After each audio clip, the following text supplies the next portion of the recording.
Muchas gracias, doctor Portillo Cuadra. Antes de dar el espacio para preguntas, creo que es importante por una mención que usted hace respecto a que la Asamblea no solicitó oportunamente recusar a las magistradas que usted menciona. Quiero leerle parte de un escrito que oportunamente la Asamblea sometió a la Sala de lo Constitucional, justamente cuestionando el llamamiento de la magistrada Varillas de Segovia, ya que ella forma parte de la lista completa y definitiva de profesionales que el Consejo Nacional de la Judicatura envió a esta Asamblea Legislativa, contentiva de los candidatos y candidatas a magistrados de la Corte Suprema de Justicia para la elección del periodo 2012-2021, elección que está siendo impugnada en el proceso en relación, por lo que, siendo parte de la lista de los 30 candidatos enviados por el CNJ, la magistrada Varillas de Segovia, de aceptar el llamamiento, estaría actuando como juez y parte. Más adelante dice, se solicita revocatoria de dicho llamamiento por tener interés dicha magistrada en el asunto, siendo una circunstancia seria, razonable y comprobable que pone en duda su imparcialidad frente a las partes y la sociedad. Lo anterior consta en copias de nota de remisión y listado completo y definitivo provenientes del CNJ, lo cual se adjunta, etc. En el caso de la magistrada suplente Escolán, simplemente la Sala no le dio el tiempo a la Asamblea porque impuso sus propios plazos, lo cual me lleva a mi primera pregunta. Si ningún colega todavía solicita la palabra. Usted, doctor, considera que la Asamblea es una instalación física, una oficina,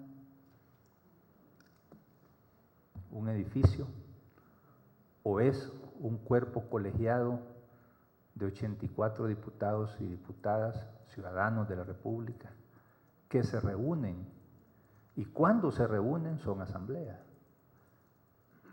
y a ese cuerpo colegiado que se le notifica, o es a una oficina de recepción de correspondencia? ¿Puedo contestar las preguntas? Bueno, en cuanto a la primera pregunta, efectivamente, la Asamblea Legislativa solicitó la revocatoria del nombramiento de la licenciada Varillas, pero no presentó la recusación. Jurídicamente hablando, sabemos los que somos abogados qué es recusar y qué es pedir una revocatoria, primero. Y segundo, aun cuando se manifiesta que no se le dio la oportunidad de recusar a la licenciada Celina Escolán Suay, ambas fueron nombradas en la misma acta. Por lo tanto, sí tuvo la Asamblea Legislativa la oportunidad, si pudo presentar la revocatoria de la primera, pudo haber presentado la revocatoria de la segunda. Es decir, yo me enteré por el comunicado que sacó la Asamblea Legislativa, y en donde claramente hablaba de revocatoria tal como usted lo acaba de leer. Segundo punto. La pregunta voy a tomarla por el lado académico, porque no creo que sea la forma más elegante de preguntarme, por respeto a mi presencia. Es decir, preguntarme si la Asamblea es un edificio físico o no, me pone en una situación incómoda porque, en primer lugar, yo respeto a la Asamblea Legislativa. Lo he dicho públicamente siempre en todas mis intervenciones. Y particularmente a usted, presidente, le guardo mucho aprecio, mucho respeto académico y político. Entonces, me parece que la pregunta se contesta por sí sola. Por supuesto que la Asamblea Legislativa no es un edificio. La Asamblea Legislativa es lo que dice la Constitución que es. Pero si la pregunta es a quién le hubiera notificado, pues entonces debo de responder de que le hubiese notificado como entran todas las notificaciones a la Asamblea Legislativa, que es por la vía oficial, presentando precisamente a recepción de documentos. Posteriormente es ingresada a la plenaria por medio de una agenda que elabora la Asamblea Legislativa. Así es que así le respondería, presidente, perdone la aclaración, pero por la estimación que le guardo debo de hacer esa aclaración. ¿Preguntas? Diputada Calderón de Escalón. Gracias, presidente. Doctor, agradecerle su ponencia. Me parece que nos ha ayudado mucho a comprender muchas situaciones. Yo comparto algunas de las soluciones que usted da. Yo diría que le pediría las disculpas del caso por la pregunta que le hiciera el presidente de la comisión. Me parece que fue fuera de orden. Decirle de que el acto político en la Asamblea Legislativa, y usted habla de la satisfacción de los partidos políticos dentro de todo el esquema de solución, que me parece que es lógico en un cuerpo colegiado formado por representantes de diferentes partidos políticos. Y que hablamos de la aritmética política, que a la hora de las horas se aplica en todas estas decisiones. Nosotros como Partido Arena estamos hemos creído y lo hemos dicho y lo hemos externado públicamente, creemos que debemos de vemos todas las situaciones de los fallos que tiene un exceso de atribuciones que se han tomado para poder dar un fallo, algunos hasta casi diciendo cómo debe de ser aceptado por la Asamblea. Entonces vemos que eso tenemos que buscarle después alguna solución, pero creemos que debe de haber una solución política por el mismo respeto al Estado de Derecho. Y por eso es que hemos dicho desde el principio la reelección del 2006 debe de ser al menor tiempo posible para darle estabilidad al país, porque tenemos que pensar con esa visión de país y no con esa visión puramente nuestra legislativa, sino que también tenemos de por medio el país. ¿O hay, me pregunto, alguna intención de que esto llegue a una crisis total y venga así algunas intenciones de tener el poder total de la Corte Suprema de Justicia? Me pregunto, y espero que no sea así, pero las actitudes lo demuestran. Así que yo lo que, ¿por qué nos recomienda la reelección de los del 2012? Pregunto. Nosotros en ese sentido, yo, no personal, no quiero hablar en este momento como partido, sino que yo personalmente creo que la persona que fue electa de presidente es una persona de un prestigio como profesional muy bueno y que hemos tenido conocimiento de que es una persona que puede llevar esa investidura y que dejaría muy bien al país. Pero ¿por qué obligar o por qué cree usted que todos deben de ser reelectos? Bueno, presidente, no sé si puedo contestar. Bueno, sabía que me iban a hacer esta pregunta y es un poco difícil de decirla. Vuelvo a reiterar. Lo voy a decir de otra manera. Veamos. La salida a esta problemática en el país no es jurídica, es una salida política, en donde las principales fuerzas políticas, de acuerdo al endoso de confianza que le ha hecho el país en cada momento, porque son 2 legislaturas, vea sus aspiraciones y sus pretensiones ratificadas en las elecciones de segundo grado.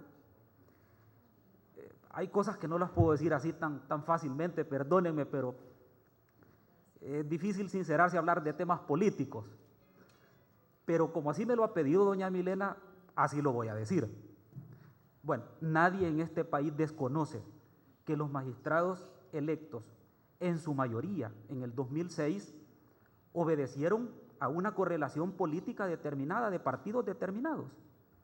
Digámoslo así como es, si no, no hubieran electo. Así de fácil. Y también sabemos los salvadoreños que los magistrados electos en 2012 mayoritariamente obedecen a una correlación política de partidos distinta a la que votó en el 2006. ¿Cuál es la salida más salomónica? Ratifiquemos la voluntad entonces de las dos fuerzas. ¿Sí? ¿Somos capaces de llegar a ese consenso? Yo creo que sí. Y yo cuando le decía a mi presidente, el respeto que le tengo es precisamente porque conozco la capacidad política del licenciado Sigfrido Reyes. Sé que es un negociador nato, sé que es un hombre de buena fe y no me cabe ni la menor duda que va a conducir a la Asamblea sobre la base de un acuerdo. No sé, doña Milena, solo quiero contestarle la primera pregunta, perdone. Yo no quiero creer como salvadoreño que hay fuerzas oscuras para detener a la Sala de lo Constitucional o a la Corte, porque entonces no hubiera dicho lo que acabo de decir. Es decir, yo creo en los 84 diputados, creo en los partidos políticos, creo en que son capaces de llegar a un entendimiento y por eso es que creo que debe prevalecer el Estado de Derecho. Más allá de izquierdas, derechas o como quieran llamarle, este es un momento de país, este es un momento en el cual, y no por eso, no en balde estamos ahora frente a un par de minutos del juego de la selección, donde todos nos unimos en honor al progreso, a la paz y a la seguridad jurídica de este país. Y creemos que ha sido bastante ilustrativo el foro consultivo que se está teniendo este día en cuanto a que, por separado a este aspecto relativo a los nombramientos, se han suscitado a través de los distintos fallos de la actual Sala de lo Constitucional algunos aspectos de alta profundidad jurídica que podrían ser, que están siendo ya adversados. Es decir, viéndolos, repito, por separado al contexto coyuntural urgente de resolver este conflicto de naturaleza ya política, están aspectos ahí entonces para nosotros pendientes, y el planteamiento pregunta, como el elegirse en juez y parte, como siendo órgano judicial ponerse a dictar leyes,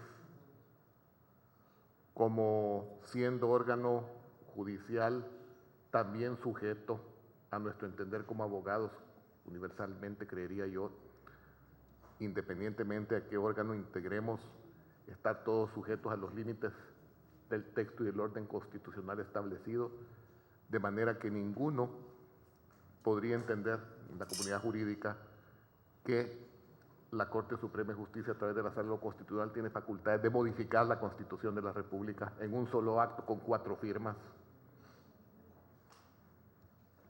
Y mucho menos permitirse por autoatribuciones de la misma sala pretender modificar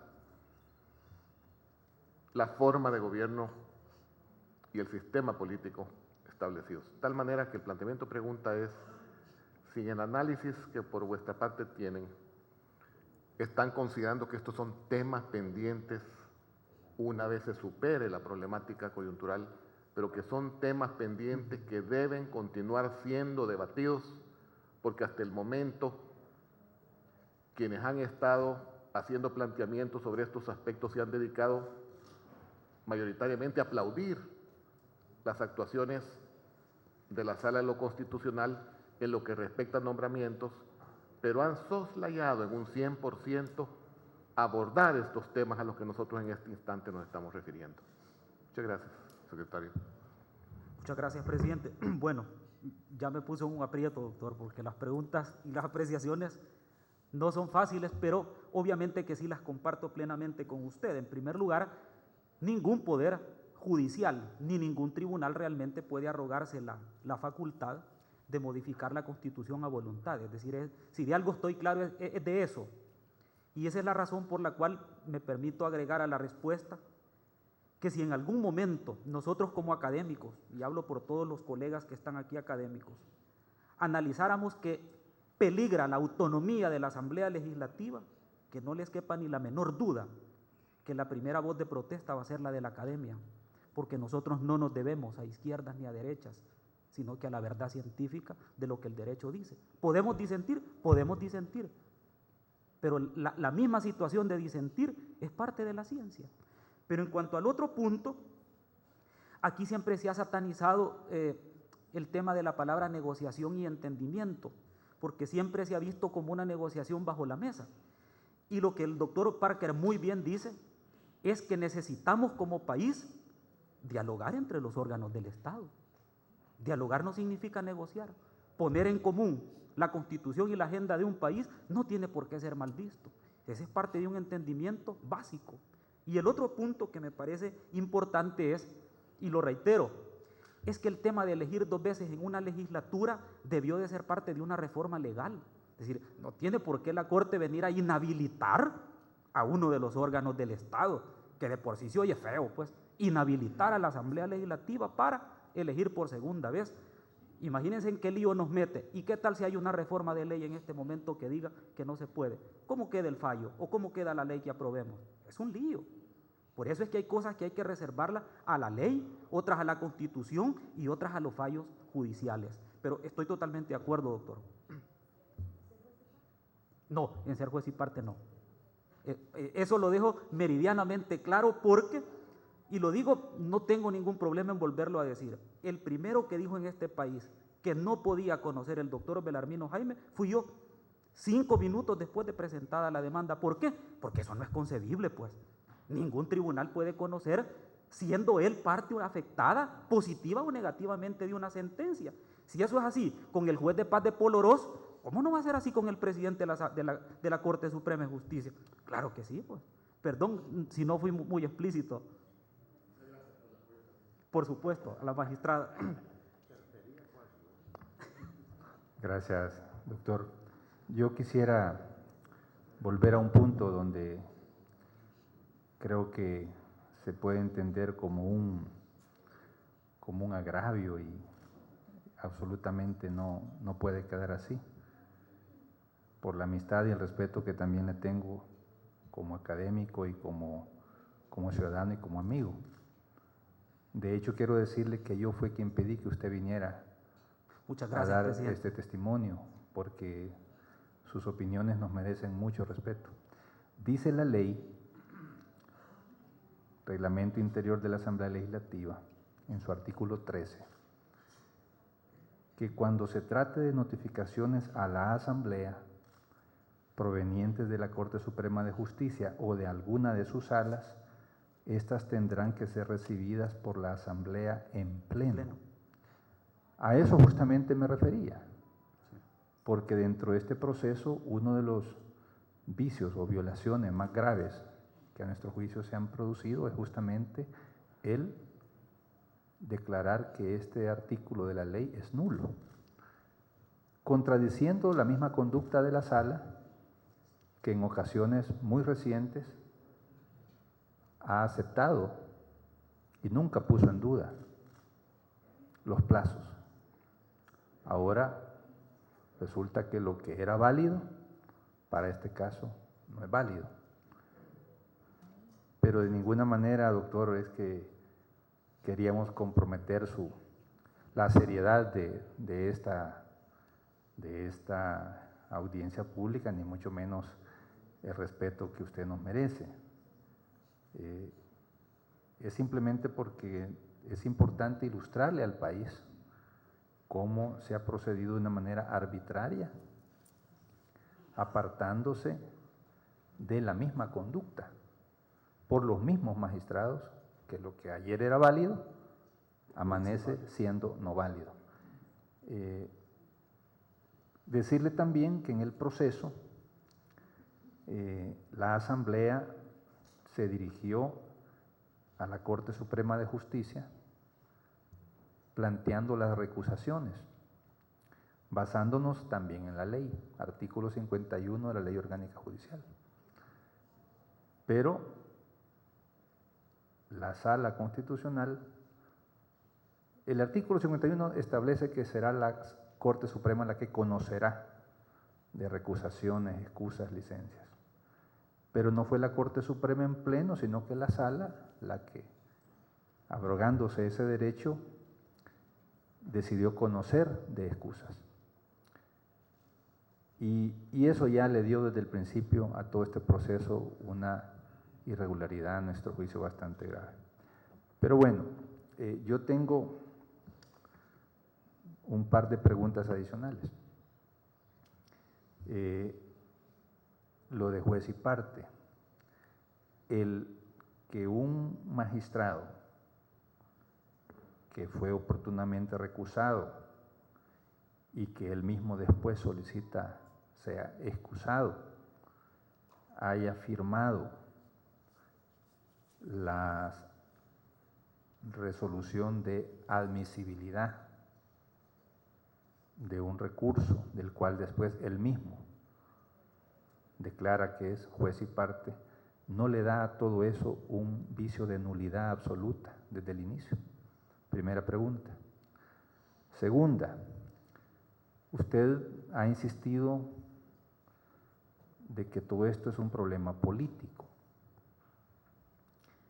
y que hay que resolverlo políticamente, que no está en el ámbito del derecho resolverlo. ¿Estaría entonces usted sugiriendo que estas sentencias son igualmente políticas y no jurídicas? Gracias. Muchas gracias, presidente. En cuanto a las primeras dos preguntas, efectivamente, la no depuración de nuestra legislación hace que hayan colisiones legislativas y que se produzca una interpretación ambigua. Dos ejemplos. Efectivamente, en el caso del reglamento interior de la Asamblea Legislativa, hay un artículo que señala que es al Pleno a quien se debe notificar. Sin embargo, en el artículo 12, si no me falla la memoria, de la Ley de Procedimientos Constitucionales y de la Ley Orgánica Judicial, establece los plazos y la forma de notificar, y esa es igual para todas las partes que se consideren demandadas, sea una parte, un órgano del Estado, una persona natural, una persona jurídica, etc. Entonces, ese es un deber que nos deja a los académicos para presentar una reforma y tratar de armonizar las dos leyes. En cuanto al segundo punto, con el tema de las excusas, efectivamente, volvemos a decir lo mismo. En la Ley de Procedimientos Constitucionales hay dos disposiciones legales que se refieren a excusas. Una que se refiere exclusivamente a las excusas y a los impedimentos de los miembros de la Sala de lo Constitucional, y otra que se refiere al resto de magistrados. Entonces, al leer de corrido las dos disposiciones, pudiera interpretarse de que se puede aplicar una u otra. Lastimosamente no tengo la Ley de Procedimientos Constitucionales a la mano para citar las disposiciones legales, pero esto también nos permite a nosotros decir, bueno, el deber que hay que hacer es justamente armonizar estos principios legales. En cuanto al tema de la excusa, ya se ha expuesto aquí por parte de 3 de los ponentes de que en el caso de las sentencias de la Sala, por ser sentencias erga omnes, no está expresa, gracias licenciada, expresamente determinada la nulidad. En ese sentido, si no está expresamente determinada la nulidad producto de un vicio determinado, entraríamos a discutir si es anulable una sentencia o no es anulable. Ese es un camino. Y el otro camino es el de deducir responsabilidades, conforme lo citó justamente el doctor Ivo Príamo Alvarenga. Es decir, cuando cualquier juez ha infringido la Constitución y ha fallado fuera de la ley y fuera de la Constitución, pues tiene consecuencias legales. Y yo creo que si se va a hacer valer y pedimos por un lado que se haga cumplir la ley, pues me parece que lo lógico es que se haga cumplir también por el otro lado y que los procedimientos legales establezcan y deduzcan responsabilidades. Y en cuanto al otro punto, en el tema político, es que lo que pasa es que es bien difícil decir que las sentencias de la Sala no son políticas. Claro que son políticas, ellos son políticos. Ese es por antonomasia el tribunal político que interpreta la Constitución y sobre todo la parte política de la Constitución. Es decir, es un fallo eminentemente político. Ahora, Si la pregunta es, ¿será una sentencia partidaria? Ahí sí yo creo que es un poco más complejo de poder responder porque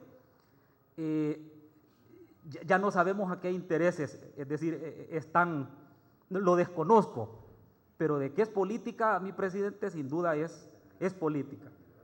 Si me hubieran traído una ley con una letrita un poquito más grande, yo hubiese buscado el artículo donde habla de las excusas y que dice que dentro de la sala es la sala la que va a fallar. Incluso es la misma la que dice que va a buscar a los suplentes, ¿verdad?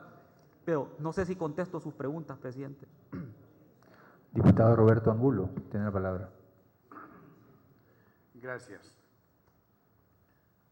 Yo creo que si nosotros revisáramos las plenarias que hemos tenido y que hemos tocado este punto, estoy seguro de que se va a encontrar cada una de las participaciones algo de lo que nosotros hemos hablado en la plenaria,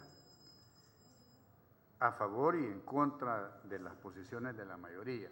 ¿Okay? Hay una franca mayoría hasta este momento en la Asamblea Legislativa. Y yo solo quisiera preguntarle, con el respeto que se merece,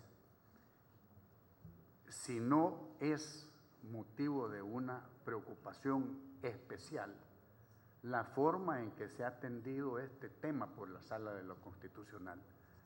¿Cómo es que se admite ese recurso con tanta rapidez? ¿Cómo es que se emplaza a la Asamblea Legislativa con tanta rapidez? ¿Cómo no se pide ampliaciones de nuestro criterio a la Asamblea Legislativa? ¿Cómo es posible que para leyes que no trascienden le piden en el recurso de inconstitucionalidad a la Asamblea que amplíe? A nosotros no nos dejaron. En cualquier juicio se puede pedir una recusación y tienen que contestar.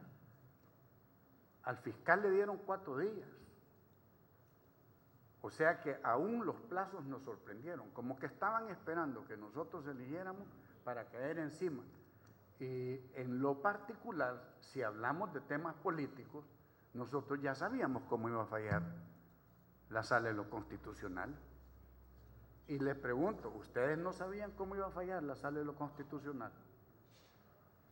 Entonces, creo que lo que nosotros hemos logrado este día, francamente, es que el pueblo salvadoreño sepa lo que nosotros ya sabíamos, dicho por ustedes, que son eminentemente técnicos, profesores, magistrados, abogados con toda la credibilidad del mundo, credibilidad que una persona como yo, que no es abogado, jamás de la vida va a tener. Pero los hechos ahí están. Este es una sentencia atropellada por donde usted la busque, en tiempos, en apreciaciones, en inventos, etcétera. Todo lo que han hablado aquí los abogados, nosotros lo hemos dicho. Y ya van a hablar sobre otra sentencia de la Corte, donde quienes lo firman son Belarmino Jaimes, F. Meléndez, E.S. Blanco, R.E. González, los mismos 4. Y aquí no admiten un recurso de inconstitucionalidad exactamente igual a los otros 2, de los electos en el 2006, de los electos en el 2012, pero ese no, porque como son ellos los inmaculados ahí, que no se puede tocar nadie, porque hasta hablan de órganos, aquí en este fallo hablan de órganos del Estado. Entonces, mi pregunta es, ¿no mueve a la sociedad jurídica a pensar de que es un acto predeterminado, no es un acto francamente con toda la alevosía, ventaja y todo lo que uno oye cuando está en 6º grado y en 5º curso? ¿No piensan así ustedes? Y por el otro lado, le agradezco la propuesta para que no salga solo de la Asamblea, sino que el pueblo de El Salvador también vea que hay otras personas buscando salidas políticas a una situación de tanta trascendencia. Pero también quiero dejar claro que este no es momento de confrontación. Francamente, la confrontación debe quedar a un lado. Porque ¿a dónde nos va a llevar? Si lo que se necesita son 56 votos, los 2/3, ¿cómo se van a sacar si hay confrontación? ¿Cómo se va a alcanzar una respuesta? Por eso es que quizás el legislador no ha puesto exactamente cuándo debe de votar una legislatura, no la asamblea. Por eso le deja a la asamblea la salida de elegir cuando tenga 56 votos, cuando tenga los 2/3.